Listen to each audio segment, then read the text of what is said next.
You are listening to a free version of the Majority Report with Sam Seder. To support this show and get another 15 minutes of daily program, go to majority.fm, please. The Majority Report with Sam Seder. It is Thursday, May 13th, 2021. My name is Sam Seder. This is the 5-time award-winning Majority Report. We are broadcasting live steps from the industrially ravaged Gowanus Canal in the heartland of America, downtown Brooklyn, USA. On the program today, Jamie Skillen, Associate Professor of Environmental Studies and Director of Calvin Ecosystem Preserve and Native Gardens at Calvin University in Grand Rapids, Michigan, on his book, This Land is My Land, Rebellion in the West. Also on the program today, Israeli troops amassed at the Gaza border. At least 83 killed in Gaza, 7 in Israel. Biden slammed for giving Israel essentially a green light. Meanwhile, Colonial Pipeline, the one that shut down, now revealed paid $5 million to hackers for some form of a ransomware reversal. Former Trump Pentagon chief testifies that there was an organized conspiracy that drove the Capitol attack. The American Federation of Teachers president, Randy Weingarten, says we need to be back 5 days a week to school in the fall. Bernie Sanders puts the military-industrial complex on notice. More scrutiny for defense contractors. Joe Manchin says he won't support Senate Bill number 1, but might support a slimmer John Lewis Act. Biden signs an executive order to boost federal agencies' cybersecurity. And the government launches the GetEmergencyBroadband.org. GetEmergencyBroadband.org. Millions of people, including many of you, will be eligible for $50 a month in a broadband subsidy. All this and more on today's Majority Report. Thank you so much for joining us, ladies and gentlemen. Thursday. Joining me, as always, Emma Vigeland. Emma, hello. Hello. How are you? I am fine. Thank you. I hope you are the same. I am. Oh, that's great to hear. Okay. We'll work that out. We'll work out something that's a little bit less. I'm because this is just your variants have been so painful that I'm desperate to get back to. Hi, Emma. How are you? Great. Well, all right. And I think we will circle back to that. Everybody can anticipate something like that for Friday. That'll be pretty exciting to wrap up the week. Continue to watch, in many cases with horror, what's going on in Israel, in Gaza, and in the West Bank, and throughout the country. I mean, many people who have been intimately familiar with this conflict over the years have said this is the most amount of widespread violence against the Palestinian people, against Palestinians, that we've seen in maybe in decades. Because on one hand, we have this military conflict with an incredibly asymmetrical conflict. We have an incredibly powerful Israeli army and air force, and a population that is essentially in what has been described for probably a decade, an open-air prison. But what we're also seeing, that is, we're not only seeing the violence perpetrated on Palestinians living in East Jerusalem, in this neighborhood that the Israeli government and settlers and sort of self-appointed, I hesitate to call them vigilante groups, because they're really not responding to anything except for the existence of Palestinians living there, who are attempting to cleanse them to expel them from their own homes. We also have violence that is spreading around the country. I want to play this image of, it comes from Louis Fishman. I don't know if he is the one who wrote an article in Haaretz about this. Is it the same person who shot it, Brendan, as wrote the piece? I'm not sure. Okay. Well, here is footage that comes from, I believe it's Bat Yam in Israel. It is south of Tel Aviv. This is a Palestinian-owned ice cream shop, and it is being attacked and by young Israelis. At the very least, I see Talis on some of these attackers. So it suggests at least some of them are very religious. I would imagine the vast majority of them are, frankly, which is not the case with Israel writ large. People should understand that. And it's incredibly disturbing footage. This is not, a protest where people are starting to riot. It is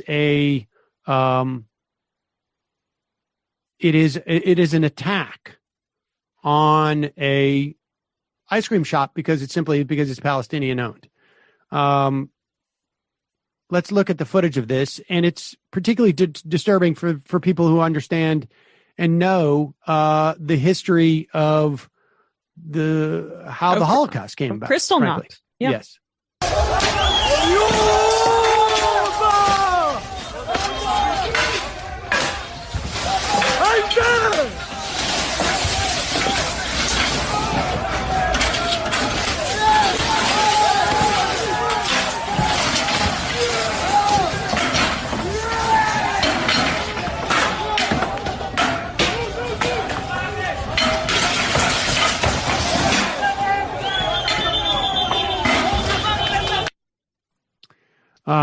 Yes. So this recalls Kristallnacht, which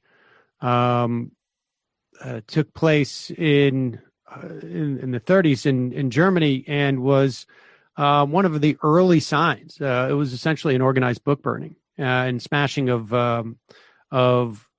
Jewish shopkeepers' windows, the night of broken glass, and obviously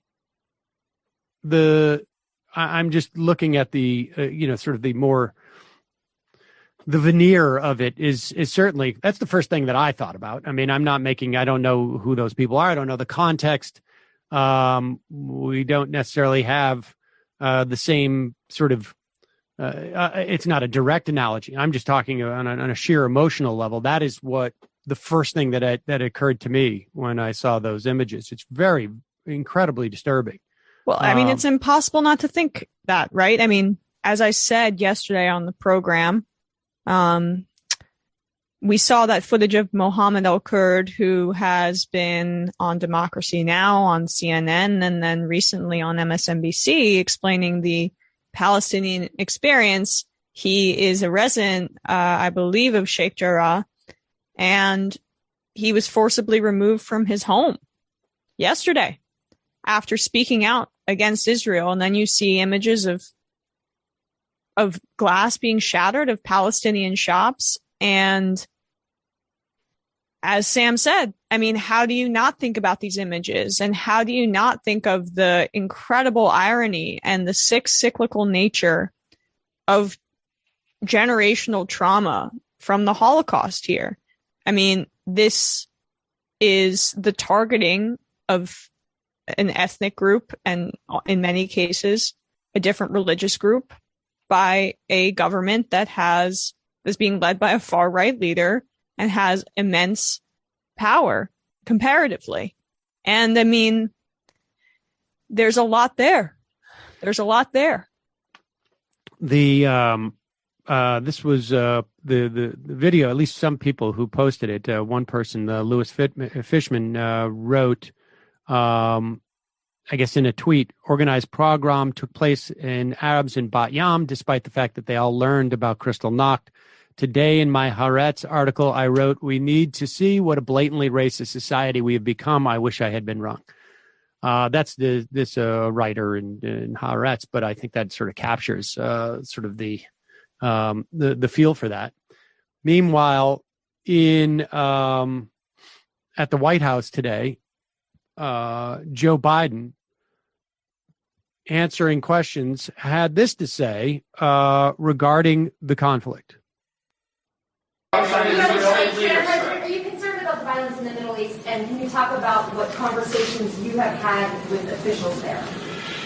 My national security staff and defense staff has been in constant contact with their counterparts in the Middle East, not just with the Israelis, but also with everyone from the Egyptians to the Saudis to the Emiratis, et And I had a conversation with Bibi Netanyahu not too long ago. I'll be putting out a statement very shortly on that. My expectation and hope is that this will be closing down sooner than later. But Israel has a right to defend itself when you have thousands of rockets flying into your territory. But I had a conversation for a while with the Prime Minister of Israel, and I think that my hope is that we'll see this coming to conclusion sooner than later. Thank you. A couple of things that are really sort of stunning about this response. Again, the word Palestinian doesn't come up. He's spoken to leaders who are not directly involved in this. He's spoken to the leader that is waging, at the very least, at least one half of the war, but the violence that's breaking out across the country. I mean, leave aside for even the moment the rockets and the air power that is being unleashed here. What's happening across the country in terms of these attacks and in terms of these expulsions, we should in and of itself warrant some type of condemnation, repudiation, or conversation or addressing. But the idea that there's not even the word Palestinians does not even come up in that answer. And it is a completely open-ended question. They didn't even say Israel-Palestine in the question. They just said the violence in the Middle East. And the idea that there's not the word Palestinian doesn't come out of Joe Biden's mouth. And the idea that the Palestinians have no right to defend themselves, to protect their homes, to protect their ice cream shops, to protect their children. It's just it's sheer insanity. And I don't think that, again, this is one of those situations where I think the American public, and there's going to be a lot more pressure on the Biden administration, I think, than they have anticipated in this circumstance. We are in a different era, and I think we're at the beginning of that different era. And 83 people, including 17 children, killed in Gaza. No recognition by Joe Biden. No mention of the Palestinians. No acknowledgement of the power differential. And when, people say, but Hamas, but the Palestinians, that is the equivalent of really saying all lives matter in the United States when talking about Black Lives Matter in response to that, because you are purposefully ignoring and willfully ignoring the power differentials and the use of state violence versus the people who are being oppressed and the apartheid. I mean, that is the framework with which Joe Biden is operating, and there is systemic racism and